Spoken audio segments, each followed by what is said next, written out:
Inside Story Uganda. Real source of political. Sajagenti sente cheko fula sente. You see. Ani ajayo sente zo. Banga de miaka mingi.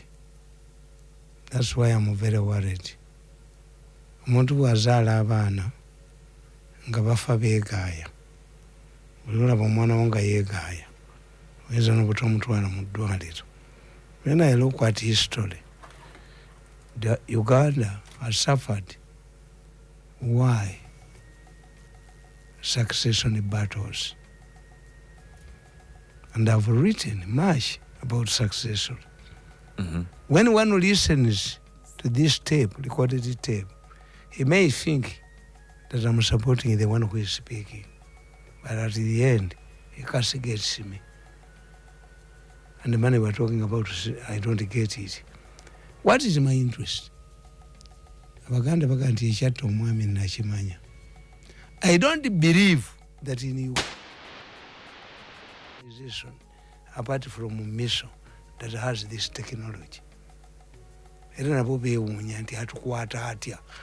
Omurundi okumbaga nti twekwata feka. Ne babandika obupula nembukwata. Ne bagenda ku Zoom nembakwata. Ne bagenda kulandira ine nembakwata. Wano succession eriwa. Anti kibalwanira. Omusajja akugambye.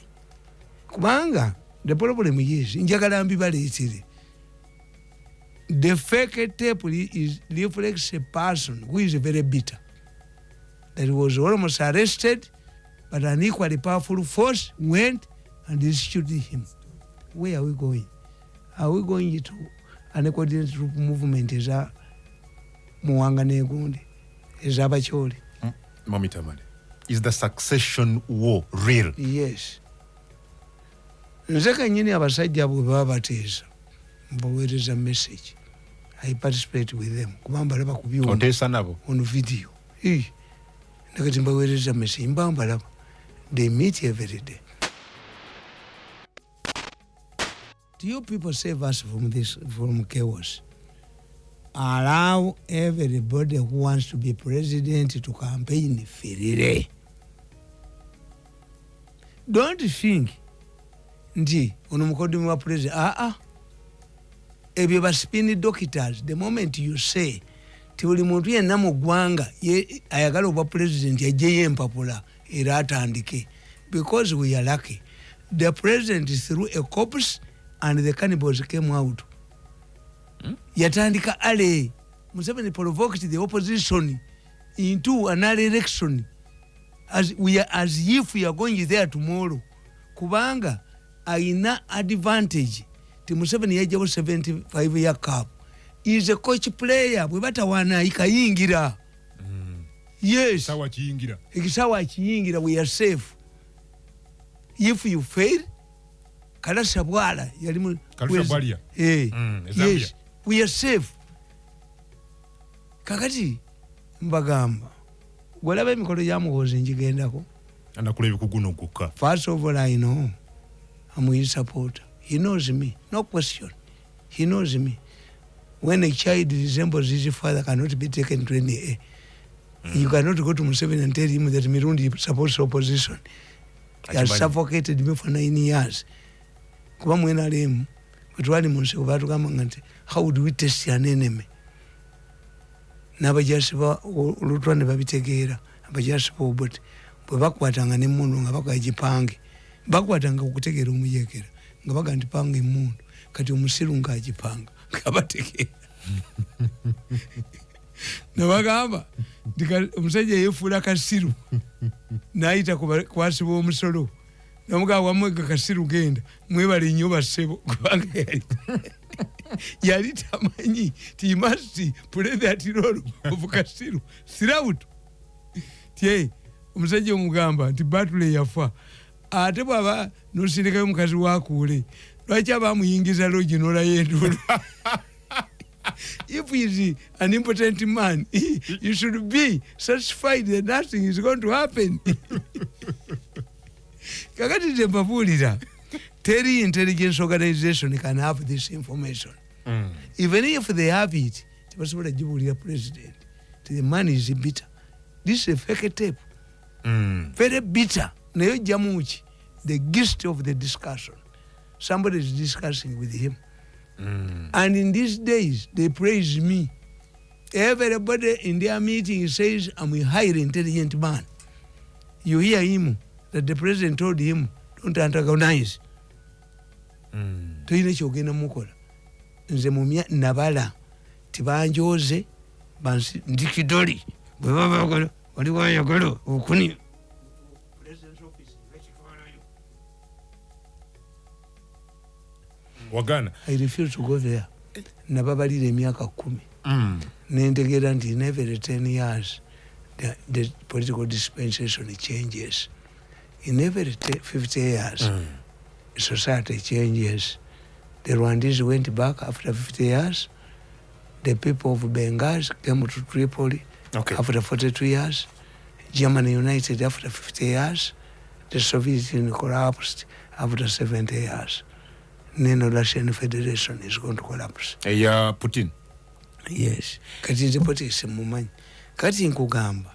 Bo mistake kyemunkoze.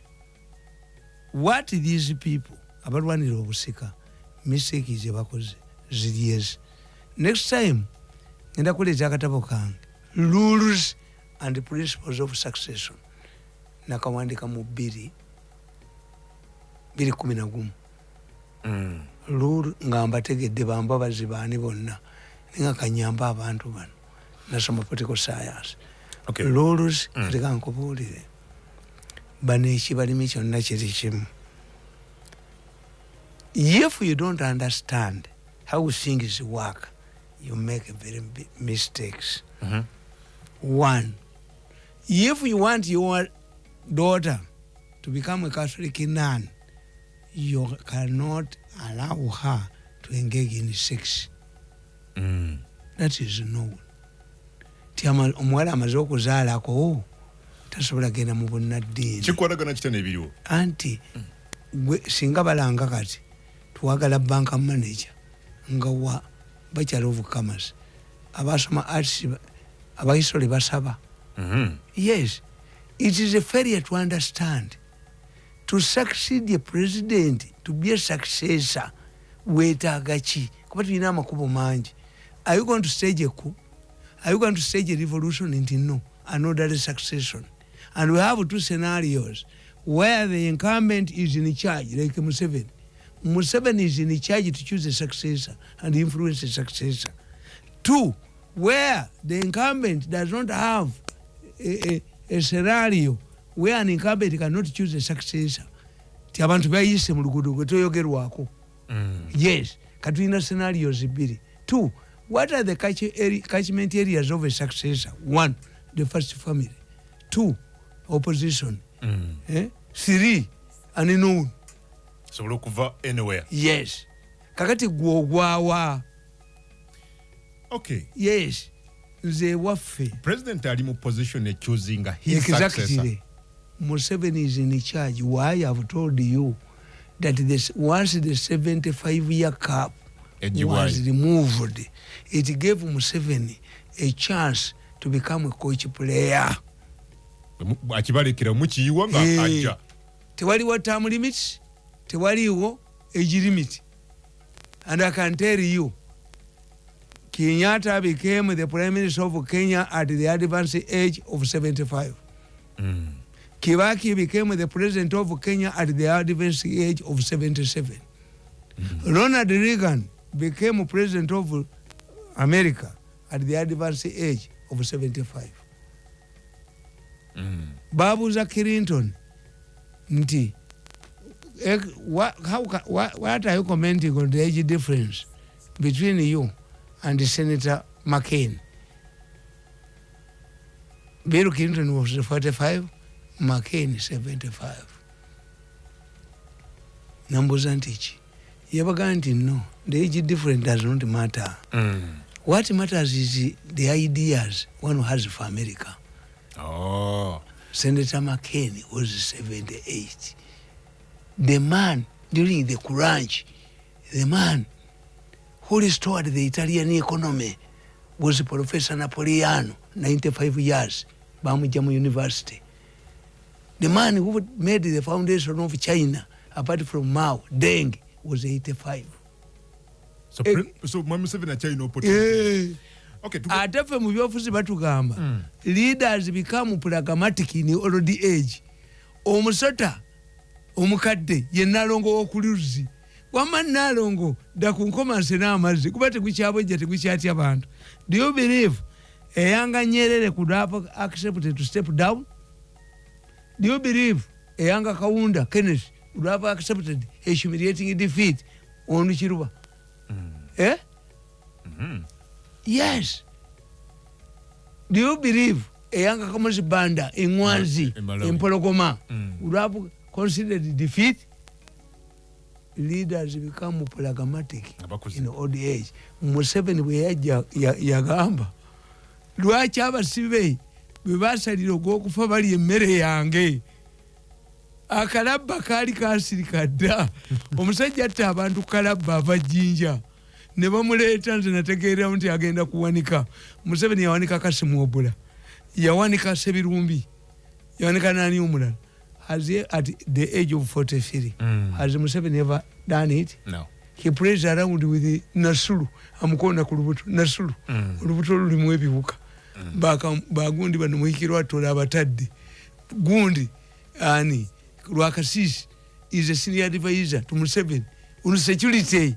Nesinga kyali mbiseera biri. Abadduka Museveni bwe yafundiriza nga wa myaka 43 yabawanika kalabba bali batya emmere yange. I'm telling you, that's why the Kenyans are talking about Raila Timuto manya mukadde. But you see, what is important is not Timuto babukadde ideas. No, 3 issues. The constitution. I'm telling you, change the constitution to reinstate term limits so that we have a foundation. Because once the first president Moi surrendered the power after defeat, Kibaki surrendered the power. Uhuru has not contemplated extending his term by 1 hour because the foundation was made. Okay, well, olunaku Nyerere luyavaako ne Hassan Mwinyi n'avaako ne Gundi n'avaako Kikwete tewali agenda kulemerako. Balina okuvaako. Kati ffe tetuzimbangako foundation yeeyo. Okay, webale njaga tugende buterevu wali Mwami Tamale standby generator ogo oyagala ennyo guwagira ennyo wetwogera yatwaliddwa dda mu kooti. That's rubbish. Ye anti General Mbadi ne Attorney General Gawaya tegula gamba political statements. Anti nkubuulire Gawaya tegule. Let me tell you. Me I know. Ku lunaku lw'omukaaga omusajja yayita abantu mu meeting ne batajja. Why? Politics is a perception. Abantu bonna badduse dda. Omanya amaanyi muhoozi ge yampa. Omanya amaanyi muhoozi ge yampa. Galiwo Mwami Tamale. Amanyi yakuwa abantu bakeera wange. Anti politics is a perception. Ate bonna beeteeka okuyita okuba ku committee. Ate bonna nze amaanyi ge nnina John natuuliriza aba gundi 5 abayimbi abakubye ennyumba za standby generator nze batwalireyo. Abagalo zitwale wa General. Yes. Olwaleero njogedde n'abeerukungiri. Mwanange mbadde sikimanyi. Ono omusajja Ambulozi Kibuuka. Sigamba nti be Baganda beerukungiri.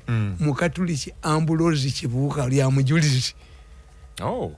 Yes. Era omusajja azze n'abantu nga 10. Ne banga nti omusajja ono omulaba ne bandaga n'ebifaananyi bye. Ono ye si mubbi. Omusajja ayagala bwagazi kintu era ebadde akiteekamu ssente n'ewakaawe naki kyonna. So Gawaya abavudde mu West Nile abavaawa ewange kati sebo nange nina gazebo kati ewange ngenda gula nyumba mpya ne muto wange tanampa yadde 10 ne baganziina nabagamba nti muganda gwa batalina kyakuwa teyogeranga gwatayagala singa wali oyagala singa wafuna. But let me tell you, what is Gawaya going to achieve? Let me tell you, when lawyers go to court, nze n'abaana ba lawyer 2. My children were biological, but I don't go to court. Nze ngendera mu 2 byote biyita abajulizi ssente entono. Ogendera? Mu 2 erifu 3. Basi nayingira tuleera. Nze neewunya n'abannumba olumbani. Empisa ogitakula ekundi nti basi Let me tell you, why do lawyers go to court? Lawyers go to court to get publicity. This case can get you publicity. 2, lawyers go to court for precedent. What did the court rule? Because the judgments depend on past rulings. The third point, they want to get a precedent, a ruling of court. In democratic societies like Uganda, is courts and a parliament that make laws. Judges through there. Abalamuzi ba Uganda bo basala byambwa. Era ffe abapya tugenda kuteekawo limbo y'abasuma ne limbo y'abalamuzi abasala ejembwa. Yes, tugenda kukola limbo bbiri ng'omulamuzi yasala ogwembwa. Ebidde bisula bivuga.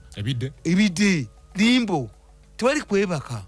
Abasumye sente za gavumenti no balina limbo y'abasuma.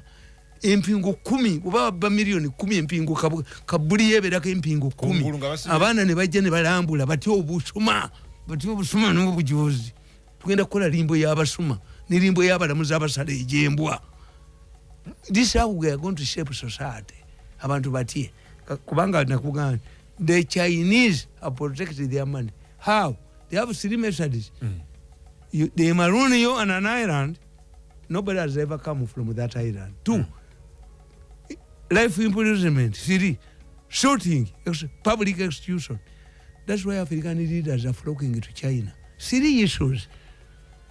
Katugenda kukola limbo y'abasuma ng'ebidde bivuga babe tebebaka du wali ameka tuwabba milioni 10 ebidde kabuli yo ine empingu 10 ne wiji yo wasala ogwembwa omulamuzi ne wiji yo n'empingu zo abaana balambulengako atembwa abaana balambule abaana baffe batya okubba bazzukulu baffe kanzije yes